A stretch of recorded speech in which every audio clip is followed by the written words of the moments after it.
గణేష్ నిమజ్జనం రాష్ట్ర వ్యాప్తంగా గ్రాండ్ గా జరుగుతోంది. నవరాత్రోత్సవాలు ముగింపుకు చేరటంతో భారీగా గణపతులు నిమజ్జనానికి తరలుతున్నాయి. అవాంఛనీయ సంఘటనలు చోటు చేసుకోకుండా ప్రభుత్వం భారీ సెక్యూరిటీ ఏర్పాటు చేసింది. శోభాయాత్ర జరిగే రూట్లలో సీసీ కెమెరాలతో నిఘా ఏర్పాటు చేశారు. పలు చోట్ల రేపు ట్రాఫిక్ ను డైవర్ట్ చేశారు.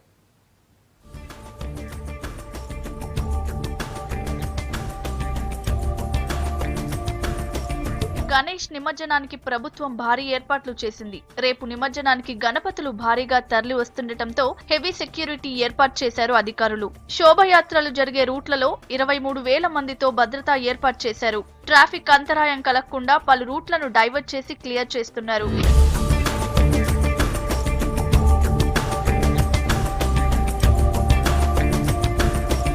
గణేష్ శోభయాత్రకు పటిష్టమైన బందోబస్తు ఏర్పాటు చేశారు నగర పోలీసులు.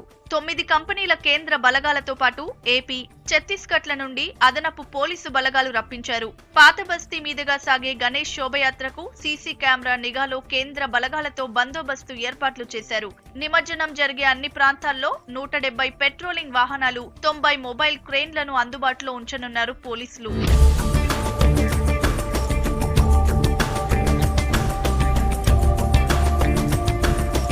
రేపు ఉదయం బాలాపూర్ నుండి హుస్సేన్ సాగర్ వరకు సాగే గణపతి శోభయాత్రకు ఫుల్ సెక్యూరిటీ అరేంజ్ చేశారు. శోభయాత్రలో ఎలాంటి అవాంఛనీయ ఘటనలు చోటు చేసుకోకుండా మఫ్టీ పోలీసులతో నిఘా పెట్టారు.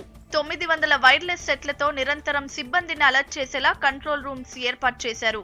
రేపు ఉదయం 11 గంటలకు ప్రారంభమయ్యే బాలాపూర్ గణపతి శోభయాత్ర ఓల్డ్ సిటీ మీదుగా ట్యాంక్ బండ్ చేరుకుంటుంది.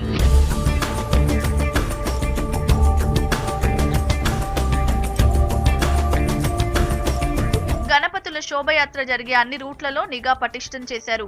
పలు చోట్ల ట్రాఫిక్ ఆంక్షలు విధించారు. నిమజ్జనం అయిపోయేంత వరకు నగరంలో వైన్స్, బార్లను బంద్ చేయించారు.